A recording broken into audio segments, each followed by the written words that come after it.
आखिर target killing का अंत कब होगा?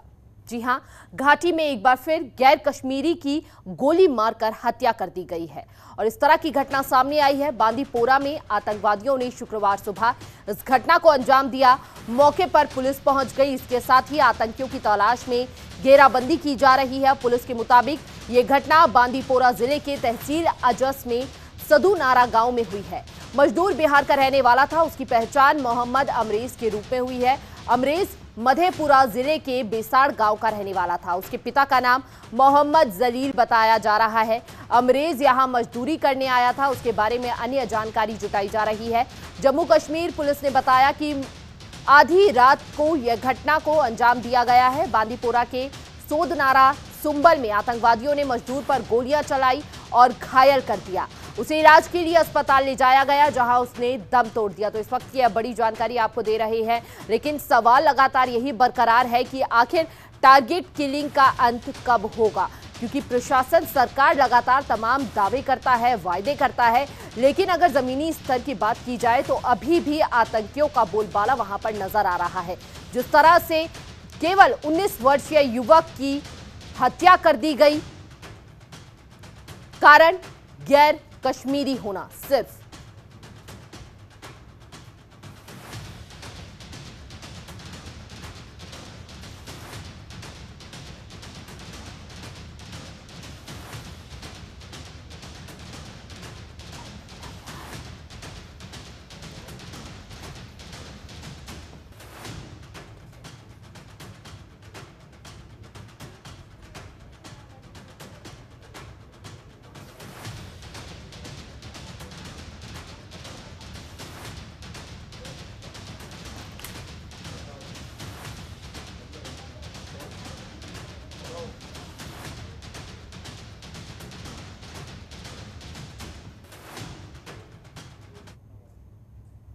तो इस विषय पर चर्चा करने के लिए हमारे साथ group captain doctor DK Pandey जुड़ चुकी है, रक्षा विशेषज्ञ।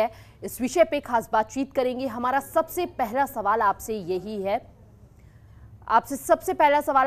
है, डीके पांडे जी, कि देखिए जिस तरह से टारगेट किलिंग एक के बाद एक हो रही है, पिछले अगर 4 महीनों की बात की जाए तो 11 मामले सामने आए हैं। ऐसे में ये टारगेट किलिंग का सिलसिला जो है वो कब रुकेगा, कब इस पर पूर्ण विराम लग पाएगा?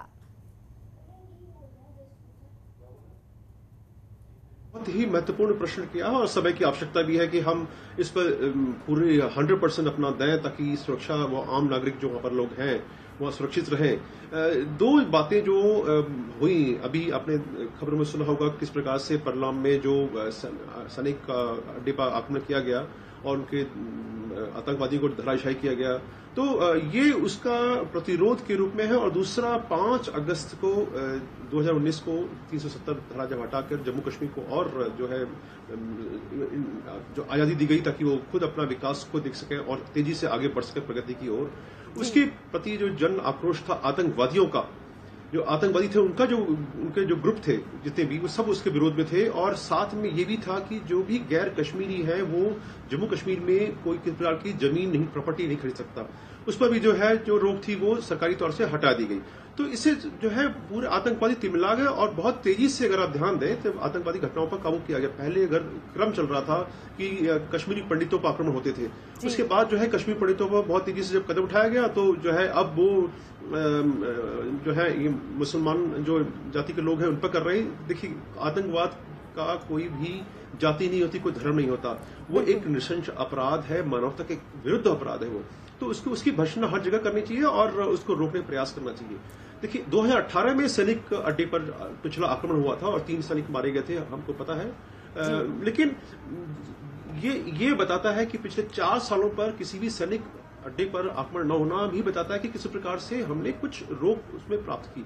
लेकिन अभी भी हमने उतने कदम नहीं उठाए जो कि इसको पूर्णतः समाप्त करने में जो है कामयाब होते। तो हमें अभी आवश्यकता है कि जो हमारी जो एजेंसीज हैं वो अपना कोऑर्डिनेशन बिठाएं और जो ऐसे लोग जहां पर जो क्षेत्र सेंसिटिव कहे जाते हैं वहां के लोगों को थोड़ा जागरूक बनाएं। आवश्यकता केवल मात्र यही है कि हम उनको पहचानें जो हमारे बीच के नहीं है, जो एक अनयूजुअल पर्सनैलिटी के लोग हैं, जो कि बातचीत से, अपने कार्रवाई से, अपने हरकतों से ऐसी चीजें कर रहे हैं जो कि देश के देखिए सर, जिस वक्त आर्टिकल 370 को हटाया गया, सीधे तौर पर आतंकियों द्वारा यह ऐलान भी कर दिया गया था कि जो भी गैर कश्मीरी लोग हैं यहां से हट जाइए। तो ये सारी जो टारगेट किलिंग की घटनाएं हैं वो कहीं ना कहीं दहशत बनाने का माहौल जो है वो पैदा कर रही है कश्मीर घाटी में। 370 हटने के बावजूद भी वहां पर लोग बसने से डरे, ये उनका एक टारगेट है। लेकिन यहां पर सरकार और प्रशासन की क्या चूक हो रही है जिससे कि आतंकी खुद क्यों खौफ में नहीं आ रहे हैं? क्यों कोई सख्त कदम नहीं? बहुत मुश्किल है क्योंकि ये नियोजित है। नहीं, सख्त कदम तो देखिए, अब जब उनको जो है आतंकवादियों को जो है हम धराशायी कर दे रहे हैं, इससे सख्त कदम और क्या हो सकता है। लेकिन मुख्य कारण ये है कि हिंसा का जवाब हिंसा नहीं होनी चाहिए, ये हम लोग, हमारा देश ये मानता रहा है और हम उसको मानते हैं कि हमें इसको रोक लगानी चाहिए। हम रोक कैसे लगा पाएंगे? रोक लगने का सबसे महत्वपूर्ण तरीका है कि जो कोई भी जो ऐसा क्राइम कंडक्ट करता है, जो मार धाड़ कर रहा है, किसी की हत्या करने जा रहा है, उसके पहले उसको हम रोकें। और उसको पकड़ने के लिए जरूरी है कि हमारी जो एजेंसीज हैं, जो इंटेलिजेंस है, वो बहुत स्ट्रांग हो। मैं निश्चित रूप से मानता हूं कि ये बहुत ही कठिन काम है, लेकिन हमें प्रयास करते रहना होगा। इसके अतिरिक्त और कोई चारा नहीं। सबसे महत्वपूर्ण बात जो है कि हर एक आदमी के साथ आप एक सुरक्षा कर्मी नहीं दे सकते। कुछ जो हमारे बीच में जो है वो पोरस एलिमेंट रहेंगे, तो उसके लिए हमें समाज को, जो आम आदमी, उसको आगे आना होगा और तभी हम जाके पूर्णतः अभेद्य एक जो है अम्ब्रेला चारों तरफ खड़ा कर पाएंगे। तो आम आदमी का इसमें सहयोग और एजेंसियों का जो है वो प्रियम्प्ट करना चीजों को और उन पर देखना कि ये संभावित घटना हो सकती है। अब हम अमृत महोत्सव मनाने की तैयारी कर रहे हैं। हमें सब पता है कि ऐसे समय ये, क्योंकि पूरा ध्यान जो है कश्मीर पर पूरे विश्व का है, तो ऐसे मामले में घटनाएं आतंकवादी चाहेंगे कि हो, ताकि उसका लाभ उठा सके और दहशत पैदा कर सके वहां पर जो बाहर के लोग आ रहे हैं वहां पर रहने के लिए। लेकिन बांदीपुरा में कल ही जो है वहां पर तिरंगा यात्रा निकाली गई।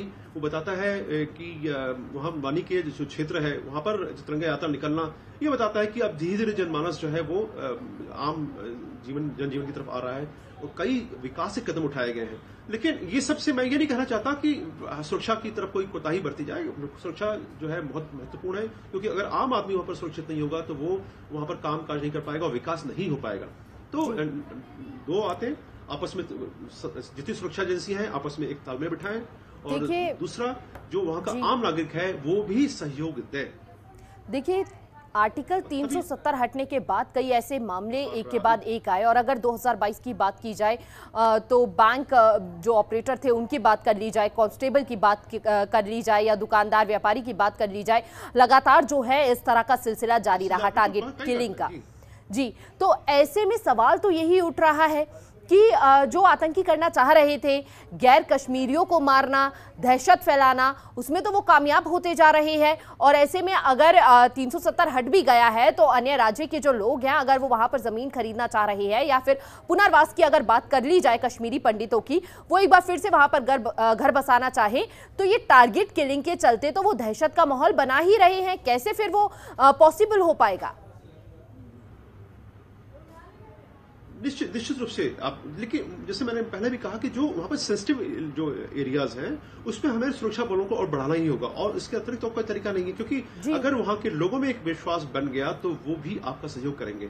दहशत के माहौल में कोई आपके पास साथ आगे नहीं आएगा। तो जरूरी है, आप बिल्कुल सही कह रही हैं, कि हमें एक वातावरण तैयार करना होगा कि सब लोग उसमें एक साथ जुटे और एक के बाद एक घटना। देखिए, एक और महत्वपूर्ण बात मैं बता दूं, जितना भी आपने उदाहरण दिया कि बैंक का या तहसील में जाके आतंकवादी गए, देखिए हर जगह सुरक्षा की जो है सुरक्षाकर्मी थे, लेकिन तब भी गए। इसका मतलब सुरक्षा में कहीं चूक हुई तो जो सुरक्षाकर्मी है वो भी पूछने लगे।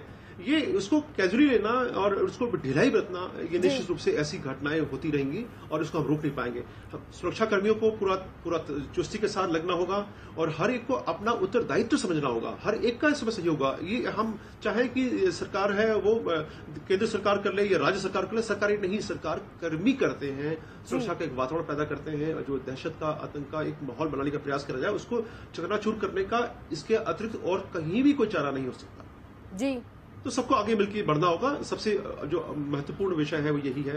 अन्यथा ये घटनाएं होती रहेंगी और लोग दहशत में आते रहेंगे। जी देखिए, एक चर्चा और हमारी हुई थी, उसमें लगातार जो हमारे मेहमान हमें जानकारी दे रहे थे उनका कहना था कि जिस तरह से टारगेट किलिंग की जो घटनाएं बढ़ रही हैं उसे देखते हुए जो इंटेलिजेंस है या फिर प्रशासन है उसको एक एक इंसान जो गैर कश्मीरी है उस पर ध्यान देना है, वहाँ पर जो है वहाँ पर सतर्कता बरतने की ज़रूरत है या बढ़ाने की ज़रूरत है। क्या ऐसा कश्मीर में पॉसिबल हो सकता है? क्या उस तरह से मैनेजमेंट हो सकती हैं चीज़ें? देखिए, जो मेरा अनुभव रहा है कि हर दिन हजारों की संख्या में इंटेलिजेंस की खबरें आती हैं। अब ये हमें देखना होता है कि कौन सा इसमें जो है वो सही है और कितना घातक हो सकता है। तो वो हमारा इसमें अनुभव और जो हमारे एक्सपर्ट्स हैं वो उस पर उसका एनालिसिस करते हैं और उसके हिसाब से, क्योंकि मैंने जैसा पहले कहा कि हर एक व्यक्ति के साथ एक सुरक्षाकर्मी देना असंभव है। अगर आपकी पॉपुलेशन 10 करोड़ है तो 10 करोड़ ही सुरक्षाकर्मी होंगे। ये कोई जो विकसित देश है वो भी ऐसा नहीं कर पाते। तो महत्वपूर्ण, जैसे मैं बार बार रिपीट कर रहा हूं कि आम आदमी को इसमें आगे आके सुरक्षाकर्मियों को हाथ बटाना पड़ेगा। और सुरक्षाकर्मियों को जो ये इंटेलिजेंस आ रही है, मैं मानता हूं कि बहुत ज्यादा संख्या में इंटेलिजेंस आती है, लेकिन हमको अपने अनुभव का प्रयोग करते हुए देखना होगा कि किस क्षेत्र में उनका दिमाग पढ़ना होगा। आतंकवादियों का क्या प्लान कर सकते हैं।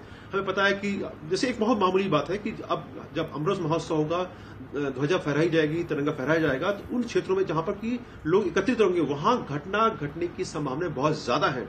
तो अब हमें सुरक्षाकर्मी हैं, इन इलाकों को खोज कर देख लें कि यहाँ पर जो है तिरंगा फहराया जाएगा, यहाँ पर आतंकवादी कैसे पहुंचता है। तो वहां पर जो है अगर हम अपनी इंटेलिजेंस भी अपना इन्हांस कर दें तो निश्चित रूप से हम काफी कुछ इस पर नियंत्रण की स्थिति ला पाएंगे। और अगर हमने सफलतापूर्वक सभी जो है हमारी आयोजन होते हैं तो निश्चित रूप से एक आत्मविश्वास पैदा होगा वहां के लोगों में। चुनौतियां हैं लेकिन असंभवता नहीं है, तो ऐसे में सॉल्यूशन क्या निकलेगा? आखिर कब तक ये होता रहेगा? क्या एक सटीक उपाय नहीं मिल सकेगा? देखिए, मैंने विकसित देश भी इसका उपाय नहीं कैसे 100% इसका, देखिए ये सिस्टम है। आप जैसे मौसम का है, मौसम विभाग बताता है कि बारिश हो सकती है, लेकिन बारिश होती भी है नहीं भी होती, दोनों बातें होती हैं। तो एक प्राथमिकता के साथ, एक प्रोबेबिलिटी के साथ वो जो है वो फोरकास्ट करते हैं।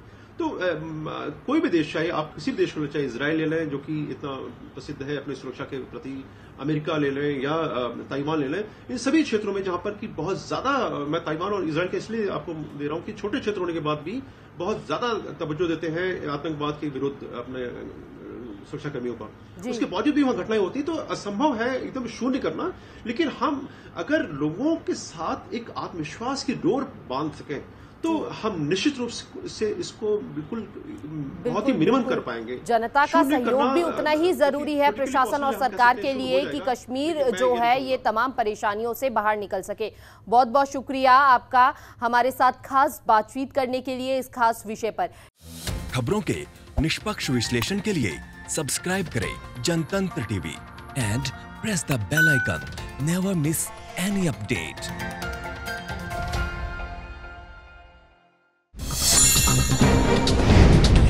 डाउनलोड कीजिए जनतंत्र टीवी ऐप को, जो कि अवेलेबल है गूगल प्ले और ऐप स्टोर पर। अधिक जानकारी के लिए अभी डाउनलोड करें।